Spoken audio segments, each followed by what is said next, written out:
આપ સૌનું આજે એકવાર ફરીથી સ્વાગત છે. આજનો આપણો જે ટૉપિક છે, તમારામાંથી ઘણા બધા એવા મિત્રો હશે કે જેમને તેમના મમ્મી પપ્પા કહેતા હશે કે નોકરી કરવી છે તો સરકારી નોકરી કર. સરકારી નોકરી કેમ સારી છે?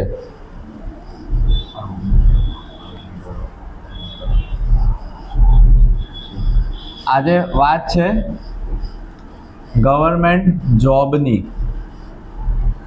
ગવર્મેન્ટ જોબ એમાં એવું તો શું છે કે ગવર્મેન્ટ જોબ આટલી બધી સરસ છે? પહેલી વસ્તુ છે સેલરી. આપણને એવું થાય કે સેલરી તો બધા આપે છે, પણ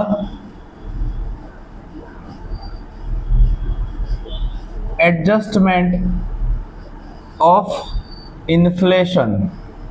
હવે ઇન્ફ્લેશન એટલે શું? ઇન્ફ્લેશન એટલે મોંઘવારી. જે મોંઘવારી છે એના પ્રમાણે સેલરી છે. આપણે નોર્મલ વાત કરીએ, જો તમારા ધ્યાનમાં કોઈ ક્લર્ક હોય અને તમે એમને પૂછશો કે ક્લર્કની સેલરી શું, તો કોઈ બી નોર્મલ પ્રાઇવેટ કંપનીમાં ક્લર્કની સેલરી 15,000, 20,000, 25,000 સુધી હોઈ શકે છે, એઝ પર ધી એક્સપિરિયન્સ. બહુ વધારે હોય એનો મતલબ કે ઘણા બધા વર્ષોનો એમને એક્સપિરિયન્સ છે. પણ એ વસ્તુ આપણે જોઈએ, જો આપણે ભારત સરકારની વાત કરીએ અથવા પછી બેંકની વાત કરીએ, તો અત્યારે બેંકની બેઝિક સેલરી ગવર્મેન્ટ બેંકની પર્ટિક્યુલર ક્લર્કની 43,000 નક્કી કરવામાં આવી છે. Starting salary 43,000. આપણે ક્લાસ 2, ક્લાસ 1 ઓફિસરની વાત કરીએ તો એમનો basic pay plus ટીએ plus DA plus એ બધું જોઈએ તો ગવર્મેન્ટમાં પહેલી વસ્તુ તો સેલરી બહુ સારી મળે છે. બીજી વસ્તુ અમેનિટીઝ બહુ સારી હોય છે. અમેનિટીઝ એટલે તમને હાઉસ એલાઉન્સ મળે, ઓકે, પછી અધર વેમાં ડિયરનેસ અલાઉન્સીસ મળે, તમારી પોસ્ટ પ્રમાણે તમને કાર આપવામાં આવે, પોસ્ટ પ્રમાણે ક્વાર્ટર્સ આપવામાં આવે. ક્વાર્ટર્સ એટલે શું? હાઉસ. અને વાત એમ છે કે એ પછી બંગલો બી હોઈ શકે, એ પછી ફ્લેટ બી હોઈ શકે, પણ સરકાર આપે છે. પેટ્રોલ એલાઉન્સ મળે જો એ રીતની પોસ્ટ હોય તો. અને સૌથી મોટી વાત કે 2026થી જે લોકો સરકારી નોકરીમાં લાગશે તેમની માટે સરકારે ડિક્લેર કરેલું છે કે તેમને પેન્શન પણ મળવાની શક્યતા છે. આ હજી વાત ચાલી રહી છે. સરકારે હાથો પાડી દીધી છે, પણ રૂલ્સ એન્ડ રેગ્યુલેશન્સ લાવવાના બાકી છે. તો પહેલી વસ્તુ છે કે કામ કરો, કે કોઈ કામ બહુ સરસ રીતે કરશે, કોઈ કામ એની ગતિએ કરશે, પણ સેલરી તો પોસ્ટ પ્રમાણે સરખી મળશે. એલાઉન્સીસ મળશે, આખી જિંદગી સરકાર સાચવશે. જો પેન્શન મળશે તો પેન્શન કેટલું મળશે? તમારી જે છેલ્લી સેલરી હોય એના અડધા પેન્શન મળશે. ધારો કે તમે નથી તો તમારા હસબન્ડને અથવા તમારી વાઈફને અડધી પેન્શન મળશે. તો આ બધી વસ્તુઓ છે કે જેના લીધે આપણા મમ્મી પપ્પા આપણને ફોર્સ કરતા હોય છે કે ગવર્મેન્ટ જોબ બહુ સારી છે. હવે બીજી વાત એવી છે કે મારે ગવર્મેન્ટ જોબ તો કરવી છે, પણ એના રસ્તાઓ કયા કયા છે, કઈ રીતે મારે ગવર્મેન્ટ જોબ લેવી કે મેળવવી, એની પ્રોસિજર શું છે, અથવા પછી કઈ રીતે આ બધું થાય છે, અથવા મને સ્ટ્રક્ચર તો ખબર હોવી જોઈએ ને. કે આપણે જ્યારે ભણતા હતા ત્યારે આપણને એક વસ્તુ ખબર હતી કે 1 થી 12 ધોરણ હોય છે, પછી નેક્સ્ટ 3 વર્ષની કે 4 વર્ષની કોલેજ હોય છે, અને પછી આપણી હાથમાં ડિગ્રી આવે છે. એવી રીતે વાત એવી છે કે આપણા દેશમાં એક છે ઇન્ડિયા લેવલ, બીજું છે સ્ટેટ લેવલ. એના પછી સ્ટેટ એટલે અહીંયા આપણે રાજ્યની વાત કરી રહ્યા છે. તો દેખો, ઇન્ડિયા લેવલે જે ગવર્મેન્ટ ઓફ ઇન્ડિયા કામ કરે છે એમાં જે પર્ટિક્યુલર ક્લાસ 1, 2 ઓફિસર હોય છે, જેને આપણે રાજભાષામાં કહીએ છીએ ગ્રુપ એ અને ગ્રુપ બી ઓફિસર.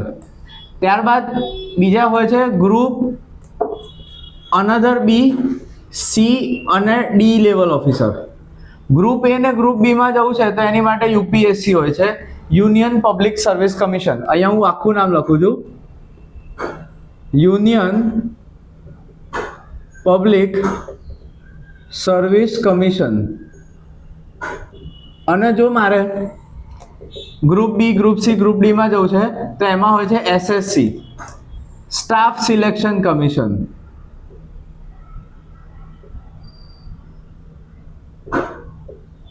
હવે મને એમ થાય કે યુપીએસસી આપીને શું બનાવીએ, તો તમને લોકોને ખબર હશે કે આઈએએસ આઈપીએસ બનાય, આઈએએસ થઈ ગયા, આઈપીએસ થઈ ગયા, એવી ઘણી બધી કેડર છે એ તમે બની શકો છો.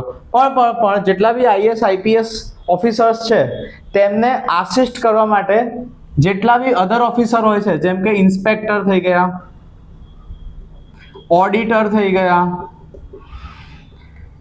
ત્યારબાદ સર્વેયર થઈ ગયા અથવા સુપરવાઇઝર થઈ ગયા, મિનિસ્ટ્રીયલ લેવલની વાત કરીએ, જે મંત્રાલય હોય છે એની વાત કરીએ તો મંત્રાલયોમાં સેક્શન ઓફિસર થઈ ગયા.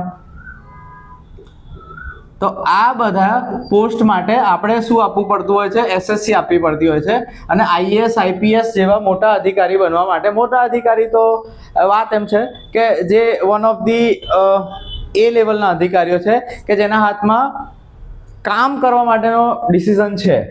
હવે સ્ટેટ લેવલની વાત કરીએ ગુજરાતની, તો ગુજરાત માટે છે ગુજરાત પબ્લિક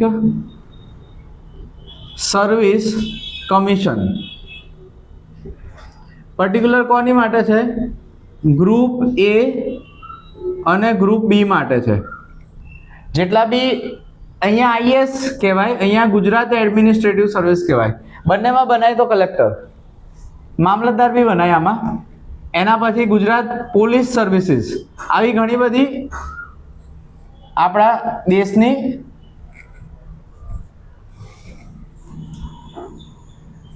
સર્વિસીસ છે. હવે વાત એમ છે કે એના પછી જે ગ્રુપ સી, બી, સી, ડી, અધર જે બીસીડી છે એની માટે જે એક્ઝામ લે છે તે છે GSSB. એને આપણે ગુજરાતીમાં કહીએ છીએ ગૌણ સેવા પસંદગી મંડળ. ઓકે, તો આમાં જે ક્લર્ક લેવલના છે એમાં સિનિયર ક્લર્ક, લોઅર ક્લર્ક બધા આવી ગયા. લોઅર ક્લર્ક તો ના કહી શકે, પણ જે આ લોકો એમ કહેતા હોય છે ડિવિઝનલ ક્લર્ક. ત્યારબાદ જેટલા બી સર્વેયર છે અથવા પછી જેટલા બી આસિસ્ટન્ટ લેવલના ઓફિસર છે એ બધા GSSB થી બને છે. બીજું છે ગુજરાત પંચાયત સેવા પસંદગી મંડળ. ઓકે, ગુજરાત પંચાયત સેવા સિલેક્શન બોર્ડ. જે પંચાયતમાં જેટલી પણ પોસ્ટ હોય છે, જેમ કે જુનિયર ક્લર્ક થઈ ગયા, તલાટી થઈ ગયા, એની એક્ઝામ આ બધા લેતા હોય છે. તો રાજ્ય કક્ષાએ જવું હોય તો આ બધી એક્ઝામો છે. તમારામાંથી ઘણા બધા લોકો કહેશે કે ધારો કે અમે એન્જિનિયર છીએ અથવા અમે ટેકનિકલ લાઇનથી છીએ, તો ટેકનિકલની પર્ટિક્યુલર વાત કરીએ એન્જિનિયરિંગની, તો એમાં પણ શું છે કે UPSC Indian engineering services conduct કરાવતી હોય છે. એ પર્ટિક્યુલર જે મિકેનિકલ છે, સિવિલ છે, ઇલેક્ટ્રિકલ છે, તેની માટે વધારે પ્રિફર્ડ હોય છે. આ બધા રોલ એમાં વધારે જોવા મળે છે. ત્યારબાદ કોઈને એવું છે કે મારે તો સ્ટેટ લેવલે જવું છે, તો ચોક્કસ એમાં જીપીએસસી છે, એમાં ગુજરાત એન્જિનિયરિંગ સર્વિસીસ છે. હવે કોઈને એવું થાય કે અમે આપીને શું બની શકીશું, તો પહેલું પોસ્ટિંગ જે હોય છે, આમ તો આસિસ્ટન્ટ એન્જિનિયરની હવે ફરીથી અલગથી ભરતી લેવાય છે, જીપીએસસી નથી લેતી, પણ આમાં તમે સીધા ડેપ્યુટી એન્જિનિયર બની શકો છો. હવે કોઈને એવું થાય કે ડેપ્યુટી એન્જિનિયર એટલે શું, તો એક આખો પ્રાંત એને આપી દેવામાં આવે. એક જે અમદાવાદ જિલ્લો છે, તો અમદાવાદ જિલ્લાની અંદર તો ધોળકા તાલુકો છે કે બીજો કોઈ તાલુકો છે, તો એને આપી દેવામાં આવતું હોય છે. ઓકે, ત્યારબાદ કોઈને એવું છે કે મારે બીજી જગ્યાએ જવું છે, તો એએમસી અમદાવાદ મ્યુનિસિપલ કોર્પોરેશન અથવા જેટલી પણ મ્યુનિસિપલ કોર્પોરેશન્સ છે એમાં આ બધી ભરતીઓ આવતી હોય છે. કોઈને એવું છે કે મેં તો ફાર્મસી કરેલું છે,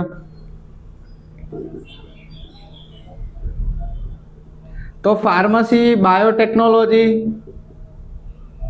અહીંયા શોર્ટમાં લખું છું. આ બધા માટે બી શું છે કે અલગથી GSSB ની, ત્યારબાદ જીપીએસસી ની પરીક્ષાઓ આવતી હોય છે. ત્યારબાદ થોડી આગળની વાત કરીએ કે કોઈ કોમર્સ વાળા છે, તો કોમર્સ વાળાને પર્ટિક્યુલર એકાઉન્ટ સર્વિસીસમાં જવું છે, તો એકાઉન્ટિંગ ઓફિસર હોય છે, ઓકે, ક્લાસ 2. ત્યારબાદ યુપીએસસી એક બીજી પણ એક્ઝામ લઈ છે જેને કહેવાય છે Indian economic services, okay, Indian economic services. તો આટલી બધી એક્ઝામો છે. ત્યારબાદ બેંક તો છે જ છે, બેંકમાં તો બધા એપ્લાય કરી શકે છે. એવી ને એવી જોબ જે બહુ સારી જોબ ગણી શકે એવી ઇન્સ્યોરન્સ છે. ત્યારબાદ નબાર્ડની આવતી હોય છે, ઓકે, નેશનલ એગ્રીકલ્ચરલ, ઓકે, જે ડેવલપમેન્ટ કરતું હોય છે નબાર્ડ. ત્યારબાદ સિડબીનું આવતું હોય છે. ત્યારબાદ આરઆરબી આવતું હોય છે અને one of the biggest that is RBI grade B આવતી હોય છે.